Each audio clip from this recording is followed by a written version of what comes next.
स्वामींचा सकाळचा पूजा अवसर सुरू होतो आहे आणि त्याआधी स्वामींनी पहुड स्वीकारला राजमठामध्ये. ओटा जो आहे त्या ओट्यावर स्वामींनी पहुड स्वीकारलेला आहे. उत्तर दक्षिण तो ओटा आहे, म्हणजे उत्तरेकडनं चालून दक्षिणेकडे संपणारा असा. आणि त्या ओट्यावर आमच्या स्वामींना पहुड होतो. बाईसा आमच्या स्वामींचे उपान्न हे एका कपड्यामध्ये व्यवस्थित गुंडाळून आपल्या उशीसा का आडवांगी ठेवीची, म्हणजे थोडा कोणाचा पाय लागणार नाही वगैरे असं उशाला ठेवतात किंवा थोडंसं बाजूला ठेवतात. उशीसा का आडवांगी ठेवीती, पायी त्याकडे खाली निजेती. म्हणजे स्वामींचे श्रीचरण जर का या बाजूला असतील तर बाईचा इथे झोपायचा, इकडे नाही झोपायच्या, या बाजूला झोप. म्हणजे सेवक जो असतो हा सेवक नेहमी श्रीचरणाकडे असणार आहे, डोक्यावर नसतो. म्हणजे असं असतं ना की हा आता माझ्या डोक्यावर बसला, म्हणजे हा कोण बसलेला? दुर्योधन बसलेला.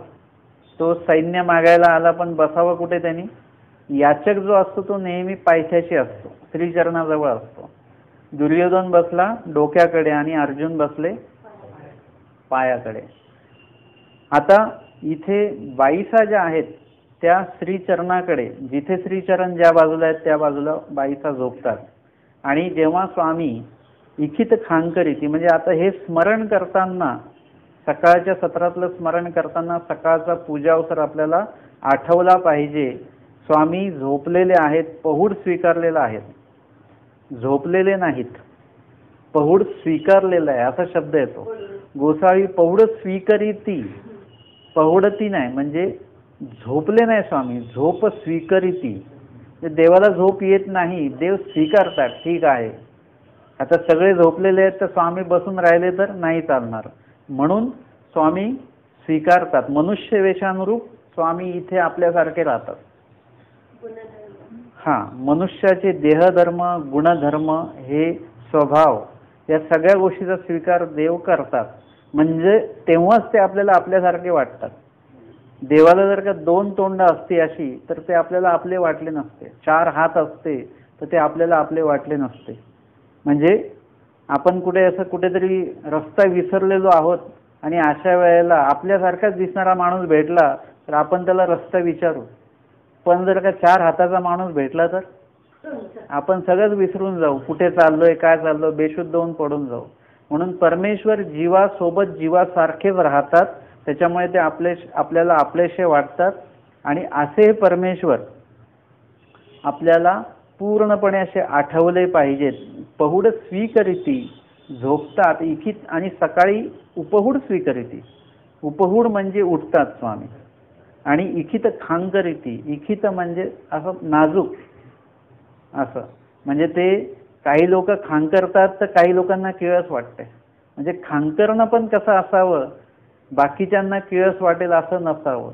पण असं खांकरणं आपल्याला जमणार नाही, ते स्वामींना जमणार. स्वामींचं खांकरणं सुद्धा इतकं चांगलं आहे, इतकं सुंदर आहे, इतकं मुलायम आहे की बाईसा सुजगरे होती. म्हणजे चांगल्या प्रकारे जाग येते बाईसांना, किंवा बाईसा ज्या आहेत ते एकदम आनंदाने किंवा सात्विकपणाने बाईसांना जाग येते.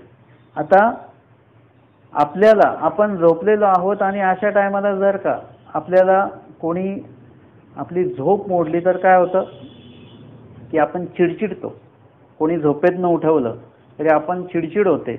परंतु आपली चिडचिड नाही झाली पाहिजे, कारण की आपण उठतो देवाला आठवण्यासाठी, देवासाठी म्हणून जेव्हा उठतो आपण तेव्हा आपली चिडचिड नाही झाली पाहिजे. बाईसा ज्या उठायच्या त्या स्वामींच्या सेवेसाठीच उठायच्या. बाईसा झोपताना सुद्धा स्वामींची सेवा करत करतच झोपायच्या, आणि उठायचे तर लगेच स्वामींची सेवा. म्हणजे शेवटचा आवाज बाईसांना आवाज ऐकू येत असेल दिवसभरातला तर तो स्वामींचाच, आणि सकाळचा पहिला आवाज ऐकू येत असेल तो सुद्धा स्वामींचा. आपल्याला उठवायला जीव आहेत, घड्याळ आहे, अलाराम आहे, आणि बाईसांना उठवायला कोण होते? स्वतः देव.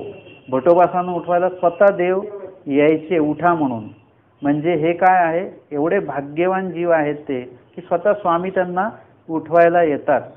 आणि आपण एवढे पुढे पोहोचलेले जीव आहे की आपण स्वतः देवाला झोपवतो. देवाला उठवतो. आपण करतो ना असं, देवाला झोपवा, देवाला उठवा.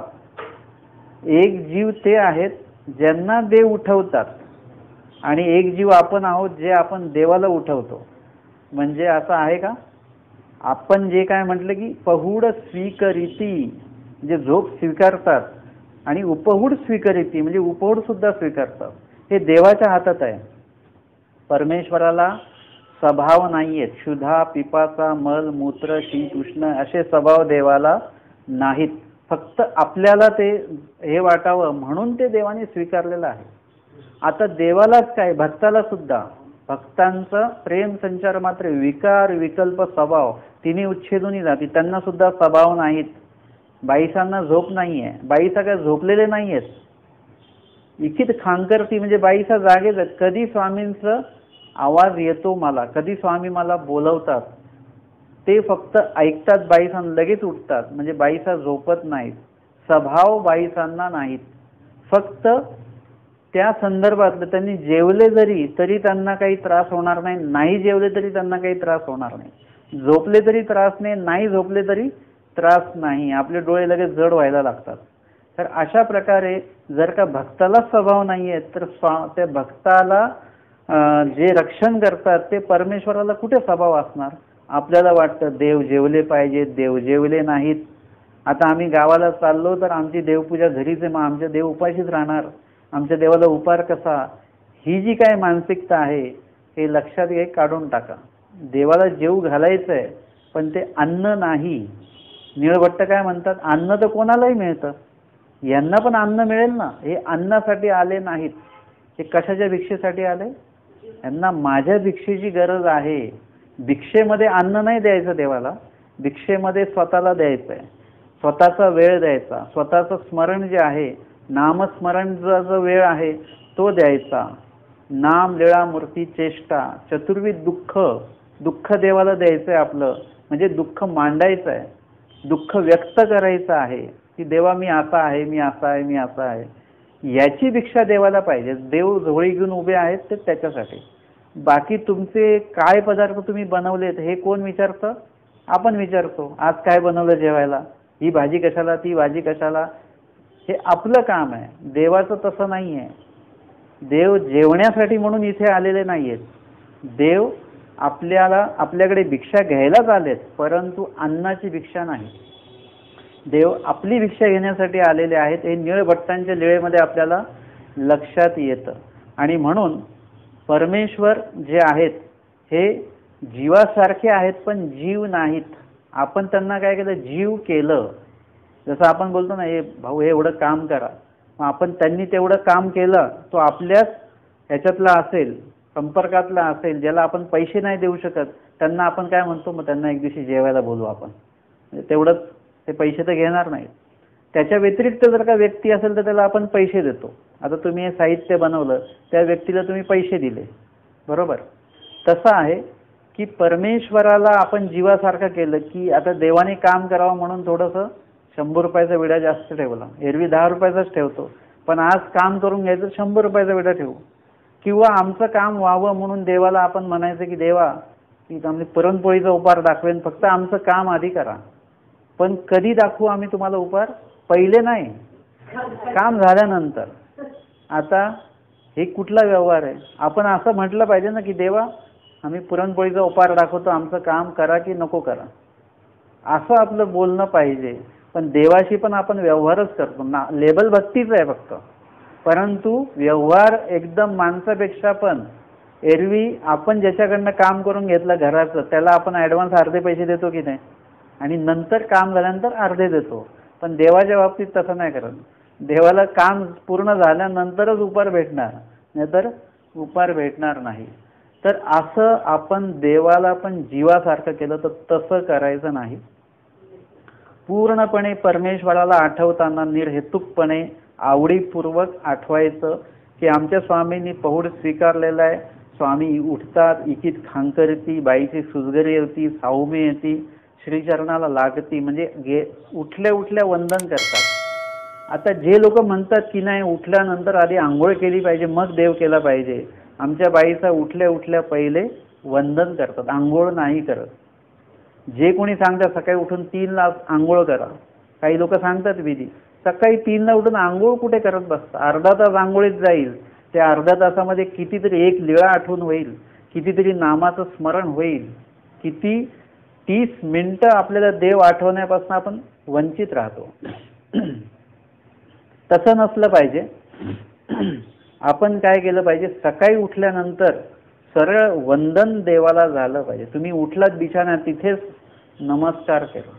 विशेषाच्या समोर येऊनच वंदन केलं पाहिजे असं नाही की विशेष काय आहेत, पाषाण आहे आणि आपण वंदन कोणाला करणार? परमेश्वराला. तुम्ही जिथे आहात तिथेच हात जोडले की तिथे, आता तुम्ही जर का प्रवास करताय ट्रेनमध्ये, आता तिथे विशेष देवार आहे का? सकाळी जेव्हा तुम्ही उठाल तेव्हा आधी वंदन नमस्कार देवाला करायचं, देवाला आठवायचं. बाईसा स्वामींना वंदन करतात ती लीळा डोळ्यापुढे आपली आली पाहिजे. हा पूर्ण पूजा अवसर सकाळच्या स्मरणामध्ये आपल्याला आठवला पाहिजे. बाईसा पुढे जातात, कवाडाची खिळी फेडीती, कवाड उघडीती आणि लगेच तिथे भट्टोबास आहेत.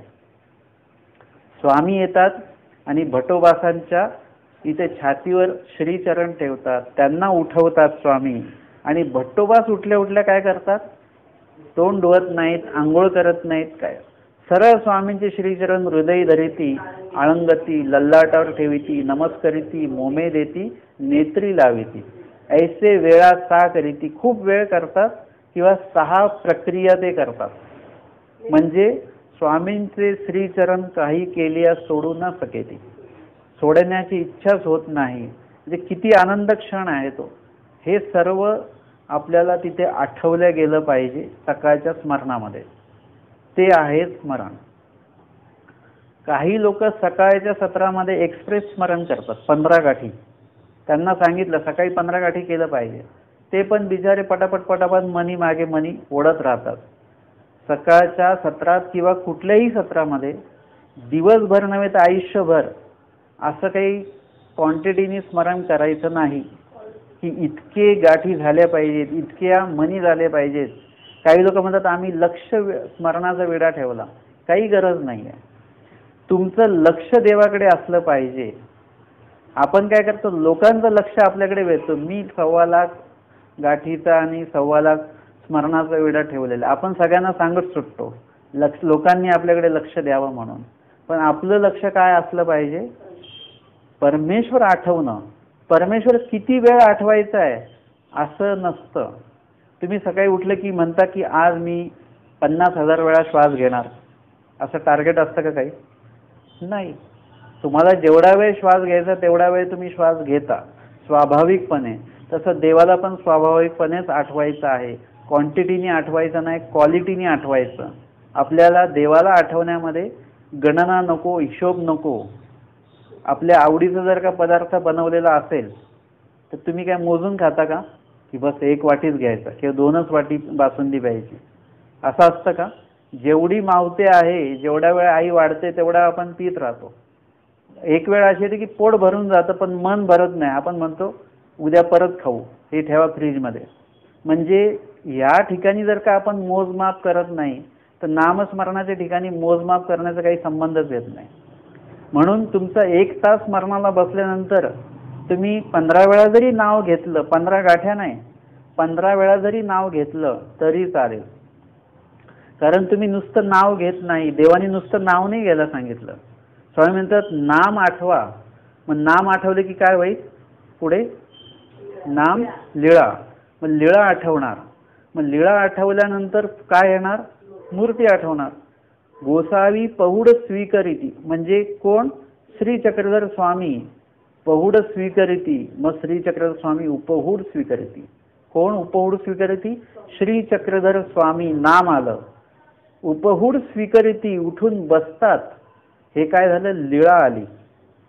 आणि इखित खांकरिती, याच्यामध्ये श्रीमूर्ती आली किंवा बाईचा श्रीचरणी उपान्न ओळगवती. श्रीचरणाला इथेच मूर्ती आली ना, श्रीचरण आले. खांकरी तिथे गळा आला. स्वामी बघतायत बाईसांकडे, इथे श्रीनेत्र आले. उठताना स्वामी हात टेकून उठले असतील, त्याच्यामध्ये श्रीकर आले. म्हणजे नाम आल्यानंतर लगेच लीळा येते. लीळा आल्यानंतर मूर्ती येते. नाम वेगळं, मूर्ती वेगळी आणि लीळा वेगळी नाही, सगळं एकच आहे. तुम्ही जेव्हा नाव घेता तेव्हा आमचे स्वामी उपहूड स्वीकारून बसले ओट्यावर, लोंबता श्रीचरणी आसन होय. याच्यामध्येच काय आलं, उठून बसणे ही याला म्हणतात लीळा. पण उठून काय बसले, श्रीमूर्ती उठून बसली, याच्यात मूर्ती पण आली, म्हणजे ते इन्क्लुडच आहे त्याच्यामध्ये, सगळं त्याच्यामध्येच आहे. तुम्ही एक लीळा आठवली की लोक मला म्हणतात, विचारतात की ते नाम आठवले की लीळा राहते, लीळा आठवली की मूर्ती राहते, मूर्ती आठवली की चेष्टा राहते. मग कसं करायचं? म्हटलं काहीच करायचं नाही, तुम्ही स्मरण करायचं, श्री चक्रधरा राया असं जे काही नाम घेता तुम्ही पाचवं, ते नाम घेतल्यानंतर आज तुम्ही सांडव्याची लीळा आठवणार आहात, किंवा स्वामी बसलेले आहेत आसनस्थ एका झाडाखाली आणि ससिक रक्षणाची लीळा आठवणार आहात. तिथे ती लीळा तुमची सुरू झाली तर त्या लीळेमध्ये लीळा ससिक रक्षण लीळा म्हटल्यानंतर तुम्हाला ससा आठवला, श्वान आठवले, पारधी आठवले आणि श्वानाला दिसले आमचे स्वामी, त्या ठिकाणी तुम्हाला आसनस्थ दिसत आहेत. ती जेव्हा लीळा सुरू होते त्या लीळेच्या सुरुवातीला आमचे स्वामी नाही आहेत, त्या लीळेमध्ये सुरुवातीला स्वामी नाही आहेत. सुरुवातीला कोण आहे? पारधी आहेत, श्वान आहेत आणि ससा आहे. आणि मग ससा धावतो आहे, श्वान धावत आहेत, ते पारधी धावत आहेत, या सगळ्या ह्याच्यामध्ये स्वामी कुठेच नाही आहेत. आणि मग आत्ता आपल्याला काय व्हायचंय? आपल्याला ससा व्हायचंय. आपल्या मागे खूप काय काय गोष्टी लागलेल्या आहेत, व्याप लागलेले आहेत, सगळं काय लागले, आपण त्याच्यापासून पळतोय, कुठेतरी शांतता मिळेल. आणि अशा वेळेला आपण ससे आहोत, इकडून तिकडून इकडून तिकडून पळतो आहोत आणि एकाएकी आपल्याला स्वामी दिसतात. सस्याला स्वामी कोणाला दिसतात? सशाला दिसत आहेत. पण या आठवण्यामध्ये ससा आपण असल्यामुळे आता सस्याला स्वामी दिसत नाही, तर आपल्याला स्वामी दिसत आहेत. तुम्हाला दिसले पाहिजे स्वामी. आता ससा वेगळा नाही आठवला पाहिजे, आता ससा मायनस झाला, आता आपण आहोत आणि आपल्याला स्वामी दिसतात. म्हणजे नाम आठवलं की लगेच तिथे लीळेमध्ये लगेच स्वामींची श्रीमूर्ती. लीळा ही जी आहे ही स्वामींच्या संबंधितच असते, म्हणजे जिथे स्वामींचा उल्लेख होतो तिथून लीळा सुरू होते, कारण लीळा ही परमेश्वराची असते. पण लीळेमध्ये बाकीचा जो काही हा भाग आहे, बाकीचं जे काही दृश्य आहे ते पण दाखवावं लागतं, त्याच्यामध्ये तेही सांगावं लागतं. तो लीळेचाच एक अविभाज्य भाग आहे, त्याच्याशिवाय आम्हाला लीळा आठवता येत नाही. ससा पळतो आहे याच्याशिवाय आम्हाला लीळाच आठवता येत नाही. तो प्रसंगपूर्ण तो होत असतो. आणि मग स्वामींची श्रीमूर्ती आठवली, आणि श्रीमूर्ती आठवली त्याच्यामध्ये स्वामी म्हणतात की या महात्म्य हो, ही लीळा आहे परत. आणि जाणू उचलली ह्याच्यात मूर्ती आहे. म्हणजे स्वामींनी सस्याला म्हटलं या महात्म्य हो, आणि गोसावेंनी जाणू उचललेली आणि तो जाणू खाली जाऊन बसला. ह्याच्यामध्ये मूर्ती पण आली आणि लीळा पण आली. तो गोसाव्यांच्या श्रीमुखाकडे अवलोकन करतोय ससा, ह्याच्यात स्वामीचं श्रीमुख पण आलं. म्हणजे आम्हाला वेगवेगळं नाही आठवायचं. तुम्ही जेव्हा पुलाव खाता तेव्हा भात वेगळा खाता, वटाणे वेगळे, फ्लावर वेगळं असं खाता का? हे सगळं मिक्स असतं, त्यालाच पुलाव म्हणतात. नाही तर ते वेगवेगळं असेल तर तुम्हाला खायलाही चांगलं नाही वाटणार. तसं वेगवेगळं आठवलं तर तुम्हाला स्मरण केल्यासारखं वाटणार नाही आणि तुमची गडबड होईल, हे आठवू का ते आठवू, ते आठवू का ते आठवू. म्हणून सकाळच्या सत्रामध्ये नाम एकदा घेतलं, तुम्ही सुरुवात केली की त्याच्यामध्ये एक लीळा सिलेक्ट करायची आणि ती लीळा आठवायची. लीळा आठवण्यामध्ये नाम पण आलं, लीळा पण आली, त्याच्यानंतर मूर्ती पण आली. आणि चेष्टा म्हणजे काय? चेष्टा म्हणजे लीळा म्हणजे सहेतुक ज्या परमेश्वर करतात, काहीतरी हेतू मनात धरून, हेतू असतो जीवाच्या भल्याचा हेतू असतो, त्याला लीळा म्हणतात. परंतु चेष्टा म्हणजे काय? तर त्या लीळेमध्ये जे काही परमेश्वराचा गर्भित हेतू आहे तो आपल्या लक्षातच येत नाही. आता त्याचं तसं तात्पर्य पण म्हणू शकतो आपण त्याला. परंतु जसं परमेश्वराचा एक हेतू आपल्याला समजतो लीळेमध्ये, की स्वामींनी त्याला स्पर्श केला म्हणजे त्याला संबंधदान द्यायचं होतं म्हणून स्पर्श केला.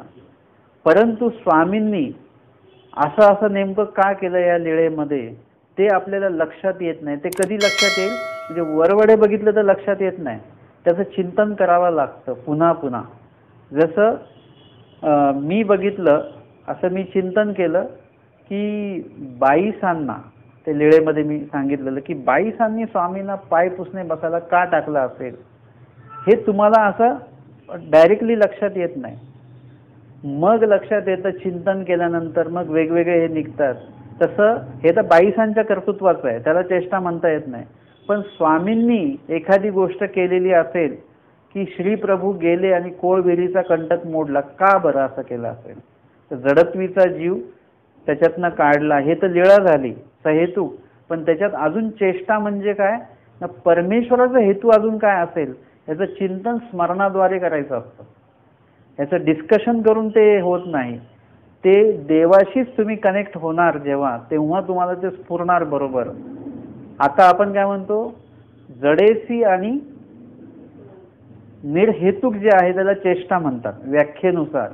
पण परमेश्वर जडेसी उगाच कार्य करणार नाहीत आणि निर्हेतुक करणार नाहीत. काहीतरी हेतू असतो. देव असा हात ठेवतात ना, इथेही अनेक जीवांना संबंध होऊन जातो. ते म्हणतात की परमेश्वर पापणी लवतात ना अशी, तर त्याच्यामध्ये पण अनेक जीवांचं भलं होऊन जातं. ते त्या कर्मफळातनं दुःखफळातनं मुक्त होतात, पुढच्या फळाला जातात. परमेश्वराचं कुठलंच कार्य निर्हेतुक नाहीये. मग चेष्टा म्हणजे जडेसे आणि निर्हेतुका, हे थोडंसं पटत नाही मला. ते निर्हेतुका म्हणजे कसा, तो परमेश्वराचा हेतू आपल्या लक्षात येत नाही. आपल्या या विचारसारणीच्या पलीकडचा हेतू आहे परमेश्वराचा. तो आता देवानी भटोबासांना लांब का पाठवलं याचं आपण काहीतरी कारण देऊ, परंतु त्यातल्या त्यात देवाचा हेतू काय आहे तिथपर्यंत आपण पोहोचू शकत नाही, नॉर्मली पोहोचू शकत नाही. पण तुम्ही जेवढं चिंतन कराल तर मग तुम्ही डीप डीप डीप डीप जाणार. जेवढं खोदाल तेवढं खोल जाल. तुम्ही थोडं वर्षावर माती काढली तर तुम्ही खोल नाही जात. म्हणून कुठल्याही लीळेचं तुम्ही पुन्हा पुन्हा, एक लीळा तुम्ही 15 वेळा 50 वेळा वाचाल, तेव्हा तेवढा वेळ प्रत्येक वेळी तुम्हाला काहीतरी डीपमध्ये तुम्हाला गेल्यासारखं वाटेल. अशा प्रकारे परमेश्वराच्या त्या प्रत्येक कार्याचं आपल्याला काय करायचं केलं पाहिजे. नॉर्मली आपण लीळा डिस्कस केली, लीळेबद्दल बोललो झालं, परंतु आपण झोपताना सुद्धा आपण चिंतन केलं पाहिजे की स्वामींनी का बरं नीळभट्टांना इंगळी चावण्यापासून का नसेल वाचवलं, काय कारण असेल, आणि का नीळभट्टांनी सुद्धा स्वामींकडे कुठलीच तक्रार केली नाही. म्हणजे ह्याचं चिंतन तुम्ही कराल तेव्हा तुम्हाला अजून वेगवेगळी उत्तरं त्याच्यातनं परमेश्वर पुरवतील. बोध आणि बोधशक्ती ते येथोनीच किंगा, म्हणजे प्रत्येक लीळेचा बोध, प्रत्येक चर्चेचा बोध परमेश्वराकडनं येतो. जेव्हा तुम्ही देवाकडे चिंतन करता, देवासोबत चिंतन करता की देवा हे असं का झालं असेल, असं का केलं असेल, तेव्हा देव पुरवतात आपल्याला. मग ह्या सगळ्या ज्या गोष्टी आहेत, सकाळच्या सत्रामध्ये असेल, दुपारच्या सत्रात किंवा दिवसभरामध्ये, स्वामींनी सांगितलं की त्रिकाळ स्मरण केलं पाहिजे. त्रिकाळ म्हणजे सकाळी एकदा, दुपारी एकदा आणि संध्याकाळी एकदा, असं नाही आहे. स्वामींनी त्रिकाळ म्हणजे काय सांगितलं, 3च काळ असतात. एक सकाळ असते 11 वाजेपर्यंत, बरोबर आहे. त्याच्यानंतर दुपार असते, ती 11च्या पुढे संध्याकाळी 3 वाजेपर्यंत, 4 वाजेपर्यंत. तिथून पुढे सायंकाळ चालू होते, म्हणजे सायंकाळमध्ये रात्र पण आली. तो कुठपर्यंत झालं, रात्री 2, 2:30, 3 पर्यंत. 3 पासून परत सकाळ चालू होते. म्हणजे किती झाले एकूण, त्रिकाळ झाले ना. आपल्याला वाटतं सकाळी 1 तास, दुपारी 1 तास, संध्याकाळी 1 तास, झालं देव त्रिकाळ. तसं नाही. सकाळ म्हणजे पूर्ण वेळ सकाळची, दुपार म्हणजे पूर्ण दुपारची वेळ, आणि पूर्ण रात्रभर 3 वाजेपर्यंतची वेळ. देव पूर्ण 24 तास आठवल्या गेला पाहिजे, हे आहे त्रिकाळ या शब्दाचा अर्थ. आणि सतत, आता तुम्ही म्हटले की बाबा आपण तर झोपल्यानंतर कसं काय देव आठवणार, तर झोपताना तुम्ही जर का रेकॉर्डिंग ऐकत ऐकत स्मरण करत करत झोपलात तर तुमच्या अंतर्मन जे असतं ते अंतर्मनाच्या ठिकाणी या सगळ्या गोष्टी सेव्ह होतात, आणि त्या सेव्ह झालेल्या गोष्टी तुम्हाला आठवत राहतात. हे तुम्हाला सुद्धा जाणीव नसते. आपण झोपल्यानंतर आपला श्वास बंद होतो का, आपण किती गाढ झोपू, किती गाढ, म्हणजे कोणी उठून बसवलं तरी आपली झोप मोडत नाही असं पण होतं, पण आपला श्वास मात्र कधीच बंद होत नाही. ती प्रक्रिया चालूच असते, कारण की ती अंतर्मनाची ती प्रक्रिया आहे की ते बंद होणार नाही कधी. तसं नामस्मरण तुम्ही झोपता झोपता झोप लागेपर्यंत स्मरण चालूच आहे चालूच आहे चालूच आहे, तर झोपल्यानंतर सुद्धा तुमचं स्मरण चालूच असतं, तुम्हाला ते कळत नाही. आणि सकाळी उठल्यानंतर सुद्धा देवाचंच नाव आठवणार. आणि या मधल्या काळामध्ये भूताची स्वप्न पडणार नाहीत. म्हणजे मामाजी सांगायचे, मनी वसे ते स्वप्नी दिसते. ज्याला भूताची स्वप्न पडतात म्हणजे तो माणूस देव आठवत नाही असा त्याचा अर्थ आहे. जो माणूस देवच आठवतो दिवसभर त्याला कोणाची स्वप्न पडणार? मार्ग, साधू, विधी, अवसर, निरोपण हेच स्वप्न पडणार. त्याला स्वप्नात पण हेच येणार, मी लीळाचरित्र वाचतोय, ही लीळा वाचली, हे स्मरण केलं, हे बाबा आले, अधिकरण कोणतरी आले, आमके बाबांनी निरूपण केलं, स्वप्न त्याला अशीच पडणार.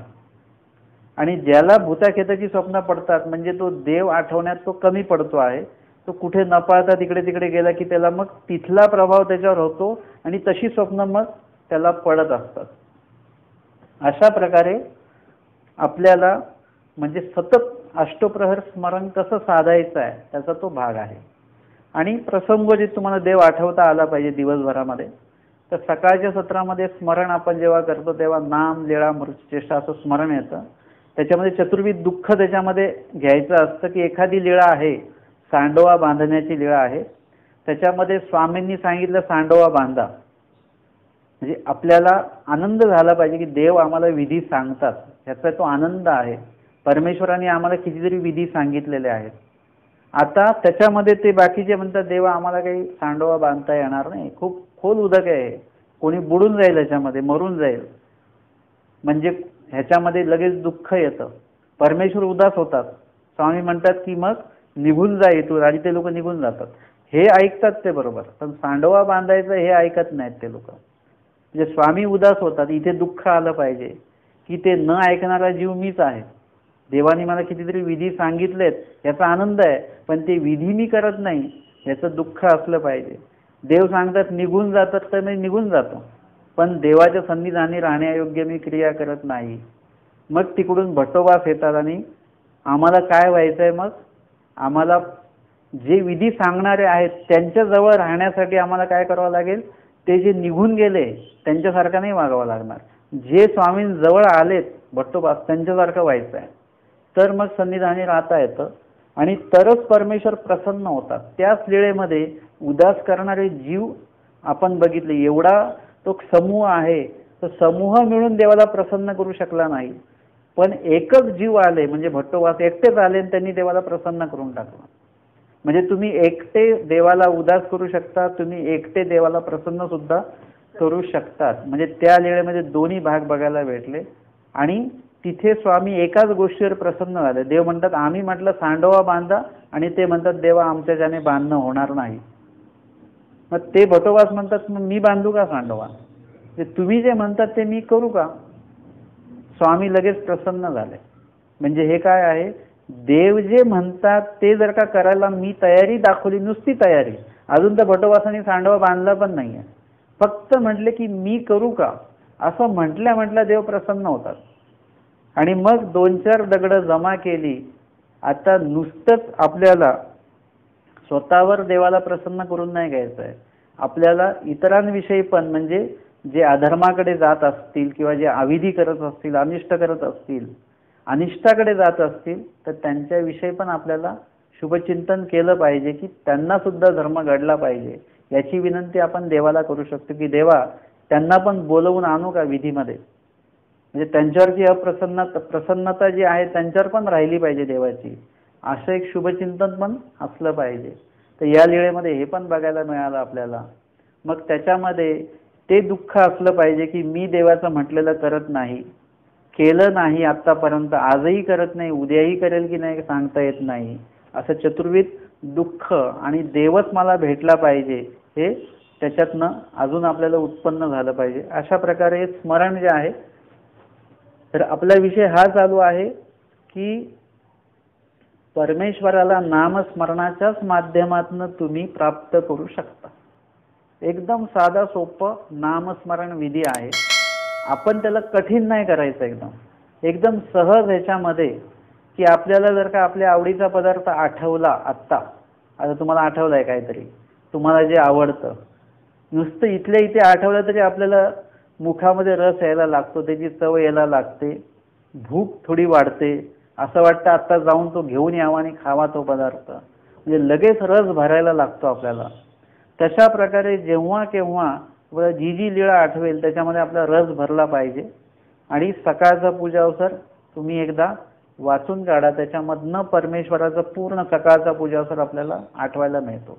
तुम्ही दुपारी घरी असाल, दुपारचा पूजा अवसर सूत्रपाठामध्ये आहे, तो तुम्ही जर का अवगत केला तर सहजपणे डोळे मिटून आपण हातात गाठी घ्यायची सुद्धा गरज नाही. सहजपणे जर का देवाची लीळा आठवतात तर ते सुद्धा स्मरणच येतं.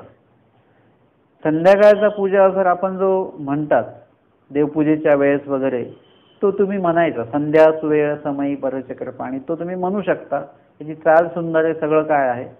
परंतु तो म्हटल्यानंतर किंवा त्याच्या आधी म्हणा, तुम्ही स्मरणासाठी बसू शकता. म्हणजे संध्याकाळी थोडं ध्यान लावून 15 मिनिटं जरी तुम्ही बसलात तर त्याच्यामध्ये सायंकालीन पूजा अवसर सूत्रपटामधला तो आठवायचा. म्हणजे अशा प्रकारे ते सायंकालीन सुद्धा थोडं स्मरण आपलं चांगलं होतं.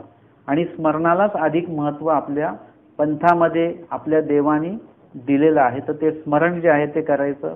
आपली विशेष वंदन जे आहे ते सुद्धा त्रिकाळ म्हणजे तिन्ही वेळा आपण केलं पाहिजे. सकाळी, दुपारी, संध्याकाळी विशेष वंदन केलं पाहिजे.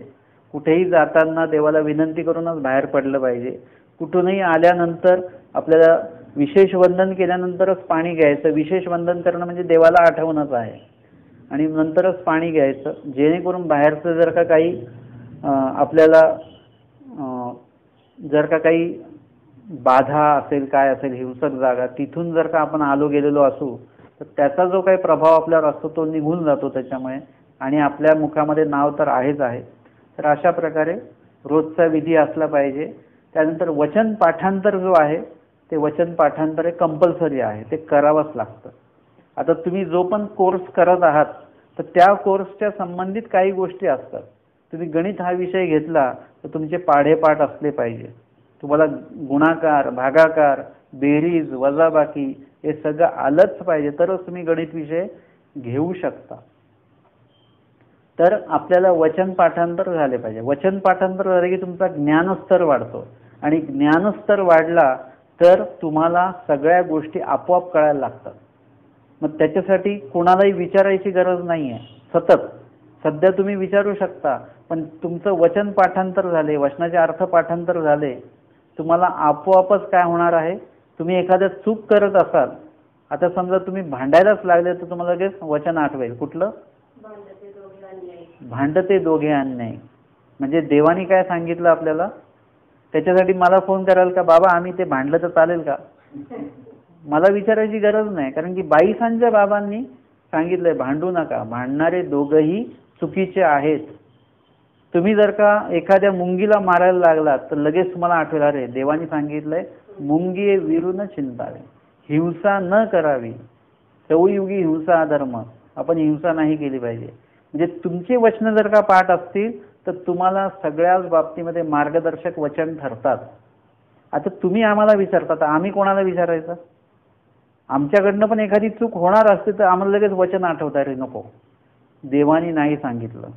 कुणाविषयी अन्यवार्ता करत असू तर लगेच थोड्या वेळी लक्षात नाही, देवानी धर्मवार्ता करायला सांगितलेली आहे. मग किंवा उगाचच आपण काहीतरी विचार करत असू तर आठवतं नाही, देव आठवला गेला पाहिजे, देवानी देव आठवायला सांगितलेलं आहे. म्हणजे आम्हाला वचनच मार्गदर्शक ठरतात आणि त्याच्यामुळे ज्ञानस्तर वाढतो. आपल्याला काय करायचं काय नाही करायचं हे वचन सगळं आपल्याला सांगतात. म्हणजे वचनरूप परमेश्वर जे आहेत ते आपल्याला मार्गदर्शक आहेत. म्हणून वचन पाठांतर करायची, त्याचे अर्थ पाठांतर करायचे आणि स्मरणामध्ये आठवण्यासाठी लीळा ज्या आहेत त्या अवगत करायच्या. एक एक एक एक लीळा रोज तुम्ही एक लीळा घरी घेऊ शकता आणि घरी घेऊन त्याच्याविषयी डिस्कस करायचं एकमेकांना. तुम्हाला या लीळेबद्दल काय वाटतं, तुम्हाला या लीळेबद्दल काय वाटतं. त्याच्यानंतर घरामध्ये प्रत्येकाने आज तुम्ही ती लीळा वाचली, त्याच्यावर डिस्कशन केलं, मग तुम्ही हे बघा की आज म्हणजे प्रत्येकाने एक एक लीळा सांगायची, जी लीळा आठवेल ती लीळा सांगायची. आता तुम्ही रोजच एक एक लीळा नाही एकच लीळा सांगणार नाहीत. तुम्हाला वाटेल की नाही आता वेगळी लीळा आली पाहिजे. आमच्याकडे ते लहान मुलांचं भाषण असायचं, मग ते मुलं आई वडील काय करायचे, सफ्याची लीळा घे, वाघाची लीळा घे, सापाची लीळा घे. मग ते मुलं नंतर नंतर म्हणायला लागले की हे लीळा सगळ्यांना माहिती आहे, आम्हाला अशी लीळा जी आहे ती कोणालाच माहिती नाही आहे, म्हणजे कोणीच सांगितली नाही आत्तापर्यंत, ती लीळा द्या. आता ते आई वडिलांना पण वाघा सापाची ती लीळा तर नेहमी त्यांच्याच पाठ असतात, पण त्यांना मग लीळाचरित्र उघडावं लागलं की आता मुलांना नवीन लीळा सांगायची काहीतरी. मग अशा प्रकारे आपण रोज नवीन लीळा जर का आठवली तर त्याच्यामुळे स्मरणामध्ये सुद्धा काय होणार आहे की आपल्याला नवीन नवीन लीळा रोज आठवता येते. तर अशा प्रकारे चतुर्विध नामस्मरण, चतुर्विध दुःख आणि सोबतच सेवा दास्य जे काही आपल्याला जिथे पण उपलब्ध होईल, तुम्ही कधी मंदिरात आश्रमात गेलात तिकडे स्वतःहून आपण सेवा केली पाहिजे. तिथे काही समस्या असतील ते आपण स्वतः सॉल्व्ह केल्या पाहिजेत. कधीही समस्या या क्रिएट करायच्या नाहीत, समस्या या सॉल्व्ह करायच्या, बरोबर आहे. आणि त्यानंतर कुठे काही सेवा दास्य असेल तर आपण स्वतःहून करायचं. सोबतच अजून काही तुम्हाला सुचत असेल नवीन त्याच्यामध्ये सोयीस्कर अजून काय होत असेल तर ते आपण आपलं डोकं लावून ती गोष्ट सोयीस्कर करायची, जेणेकरून सगळ्यांना बरं वाटेल. आपण कधी कुठे पोहोचलो तर लोकांना बरं वाटलं पाहिजे की हे आले, आता काही टेन्शन नाही, हे सगळं बघून घेतील. किंवा असं नाही झालं पाहिजे आले का हे, असं नाही वाटलं पाहिजे आपल्याबद्दल. म्हणजे आपली उपस्थिती ही अशी पाहिजे की लोकांना आनंददायी वाटली पाहिजे. भट्टोबास जेव्हा येतात तेव्हा ते सेवा करण्यासाठी म्हणून येतात, पण प्रॉब्लेम क्रिएट नाही करत, ते प्रॉब्लेम सॉल्व्ह करण्यासाठी येतात. जिथे पण भट्टोबास येतात स्वामी उदास झाले, कुठे कुठे प्रसन्न मठामध्ये, प्रसन्न मठात स्वामी उदास झाले, त्यावेळेला भट्टोबास तिथे उपस्थित झाले आणि प्रॉब्लेम सॉल्व्ह केला, समस्या मिटवली. स्वामींना पण आश्चर्य झालं की जीव जे आहेत आतापर्यंत भेटलेले सगळे समस्या निर्माण करणारे जीव भेटले, पण भट्टोबा समस्या शून्य करतात, ते स्वामींनाही प्रसन्न करतात. आम्हाला भट्टोबास व्हायचं आहे, आम्हाला स्वामींना उदास करत बसायचं नाही. तर हे सगळं असं काहीतरी लक्ष आपल्या डोळ्यापुढे असलं पाहिजे. आणि मग आपण धर्माचरण केलं तर त्याच्यामुळे देव प्रसन्न होतील. आपल्याला इथे जीवांना प्रसन्न करायचं नाही, आपल्याला देवाला प्रसन्न करायचं आहे. त्या दृष्टीने आपलं आचरण असलं पाहिजे. देवाने जेवढे काही विधी तुम्हाला सांगितले तेवढे करण्याचा प्रयत्न आपण थोडा थोडा थोडा थोडा करत राहायचा. तर आजच्या सत्रामध्ये आपण या ठिकाणी नामस्मरणाच्या संदर्भामध्ये थोडंसं बघितलं. दंडवत हो.